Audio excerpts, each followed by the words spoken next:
Hello, நான் உங்கள் doctor Mohammed Ismail, நரம்பியல் மருத்துவர், கேஎம்சிஹெச் மருத்துவமனை, ஈரோடுலேருந்து பேசுகிறேங்க. இன்றைக்கி நம்ம எபிலெப்சி, அதாவது எபிலெப்சியோட அவேர்னஸை பற்றி பார்க்க போகிறோம். இன்றைக்கி அதாவது 17th நவம்பர் ஒவ்வொரு வருஷமும் நம்ம நேஷ்னல் எபிலெப்சி டே அப்படிங்கிறத செலிப்ரேட் பண்ணுறோம். இந்த நேஷ்னல் எபிலெப்சி டேயில் நம்ம எபிலெப்சியை பற்றியான அவேர்னஸ் மக்களுக்கு கொடுக்குறோம். ஸோ எபிலெப்சி அப்படின்னா என்னென்னா காக்கா வலிப்பு அப்படின்னு சொல்கிறாங்க இல்லையா தமிழில் பொதுவாக. அதுதான் இந்த காக்கா வலிப்பு வந்தவங்க அவங்களோட மாத்திரைகளை சரியாக போட்டுக்கணும், நேரத்துக்கு நேரம் தவறாமல் போடணும்.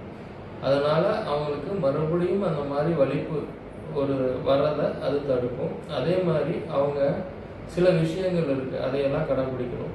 சரியாக தூங்கணும், சரியான நேரத்தில் மாத்திரைகளை போட்டுக்கணும், சரியான நேரத்தில் டாக்டர் வர சொல்லும் போது அவங்க போய் ரெகுலராக ஃப்ரீக்வெண்ட்டாக அவங்க செக்அப் பண்ணிக்கணும். இந்த காக்கா வலிப்பு யாருக்கு வேணால் வரலாங்க, அது வயசு வித்தியாசம் அப்படிங்கிறது எதுவும் கிடையாது. சில பேருக்கு தலையில் அடிபடுறதன் மூலமாக தலைக்காயம், இப்போ ஆக்சிடென்ட்லாம் ஆகுதுல்ல, அந்த மாதிரி உள்ளவங்களுக்கு மூளையில் ரத்த கசிவு இந்த மாதிரி ஏற்படும் போது காக்கா வலிப்பு வரும். பொதுவாக இது பரம்பரை ரீதியாகவும் சில பேருக்கு வரும். இந்த காக்கா வலிப்பு ஒருத்தவங்களுக்கு வந்துருச்சு அப்படின்னா தொடர்ச்சியாக 3லேருந்து 4 வருஷம் வரைக்கும் அவங்க மாத்திரை எடுத்துக்கணும். இந்த மாத்திரை எடுத்துக்கும் போது அவங்க ரெகுலராக டாக்டரை விசிட் பண்ணி அந்த மாத்திரையோட பவர்களையும் அட்ஜஸ்ட் பண்ணி கொடுப்பாங்க.